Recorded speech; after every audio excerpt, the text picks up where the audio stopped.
ಅವರು ತಪ್ಪಾಯಿತು ಅಂತ ನಿಮ್ಮ ಬಗ್ಗೆ ಕೆಟ್ಟದಾಗ ಮಾತಾಡ್ಬಿಟ್ಟಿದ್ದಾರೆ. ಫಿಲಮ್ ದಣ ಕುಲದಲ್ಲಿ ಕೀಳಿ ಯಾವುದು ಆಯ್ತಣ್ಣ, ನೀವೊಂದು ಕ್ಷಮೆ ಅವ್ರಿಗೆ ಕಾಲು ಹಿಡ್ಕೋಬೇಕು. ಅವರು ನೀವೊಂದು ಯಾರೇ ಬೈದ್ರು ಉಗುಳಿದ್ರು ಇಲ್ಲಣ್ಣ, ನೀವು ದೇವ್ರಣ್ಣ, ನೀವು ಅದೆಲ್ಲ ಇದೇ ಮಾಡಲ್ಲ. ರಾಜ್ಕುಮಾರ್ ಅಪ್ಪಾಜಿ ಅವ್ರ ಹತ್ರ ಬಂದಿದ್ದೇವೆ. ನಾವೆಲ್ಲ ಡಾಕ್ಟರ್ ರಾಜ್ಕುಮಾರ್ ಅಪ್ಪಾಜಿ ಅವರ ಅಭಿಮಾನಿಗಳು. ಅಂದರೆ ಅವ್ರನ್ನ ನೋಡಿಕೊಂಡು ಕನ್ನಡ ಚಳುವಳಿಗಳನ್ನ ನೋಡ್ಕೊಂಡು ಬಂದಂಥವ್ರು. ಇವತ್ತು ಮಡೇನೂರು ಮನೋರು ಒಂದು ಕೆಟ್ಟ ರೀತಿಯಲ್ಲಿ ಮಾತಾಡಿದರು. ಅವ್ರಿಗೆ ನಾವು ಬುದ್ಧಿವಾದ ಹೇಳಿ ಈ ರೀತಿ ಮಾತಾಡಬಾರ್ದು. ಯಾಕಂದರೆ ಶಿವರಾಜ್ಕುಮಾರ್ ಅಪ್ಪಾಜಿಯವ್ರು ನಿಜವಾಗ್ಲೂ ನಾನು ಹೇಳ್ಬೇಕಂದ್ರೆ ಭಾಳಷ್ಟು ಈ ನಾಡಿಗೆ ಕೊಟ್ಟಂಥ ಅವ್ರ ಕುಟುಂಬ, ರಾಜ್ಕುಮಾರ್ ಅವ್ರ ಕುಟುಂಬ ಕೊಟ್ಟಂಥ ಕೊಡುಗೆ ಯಾರೂ ಕೊಟ್ಟಿಲ್ಲ. ಈ ನಾಡಿಗೆ ಏನಾದರೂ ಕನ್ನಡ ಉಳಿದಿದೆ ಅಂದರೆ ಅದು ಡಾಕ್ಟರ್ ರಾಜ್ಕುಮಾರ್ ಅಪ್ಪಾಜಿ ಅವರ ಒಂದು ಕೊಡುಗೆ. ಅದೇ ರೀತಿ ಏನೋ ತಪ್ಪಾಗಿ ಮಾತಾಡಿದ್ರು, ಕ್ಷಮೆ ಕೇಳ್ತಾ ಇದ್ದಾರೆ ಎಲ್ಲರೂ ಮುಂದೆ.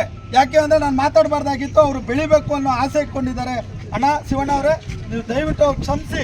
ಇನ್ನು ಮುಂದೆ ಅವರು ಯಾವುದೇ ರೀತಿ ಚಲನಚಿತ್ರದವರು ಬೇರೆಯವ್ರ ಬಗ್ಗೆನೋ ಯಾವುದೇ ನಟರ ಬಗ್ಗೆನೋ ಮಾತಾಡಲ್ಲ ಅಂತ ಹೇಳಿದ್ದಾರೆ. ಒಂದ್ಸತಿ ಕ್ಷಮೆ ಕೇಳ್ಕೊಂಡ್ಬಿಟ್ಟು ಮತ್ತೆ ಕುಲದಲ್ಲಿ ಕೇಳಿ ಯಾವುದೋ ಸಿನಿಮಾ ರಿಲೀಸ್ ಮಾಡಬೇಕು ಅಂದ್ಕೊಂಡಿದ್ದೀವಣ್ಣ. ನೀವು ಖಂಡಿತ ಹೂ ಅಂದರೆ ಮತ್ತೆ ನಿರ್ಮಾಪಕರು ಮಾಡಿ ಒಳ್ಳೆ ಟೈಟ್ಲು ಚೆನ್ನಾಗಿ ಮಾಡಿ. ಮತ್ತೆ ಮುತ್ತರಸ ಆಗಲಿ ಯಾವುದ್ರಲ್ಲೂ ಇದಿಲ್ಲ. ಕುಲದಲ್ಲಿ ಯಾರು ಕೀಳಲ್ಲ ಮೇಲಲ್ಲ, ಎಲ್ಲರೂ ಮತ್ತೆ ರಿಲೀಸ್ ಮಾಡೋಣ.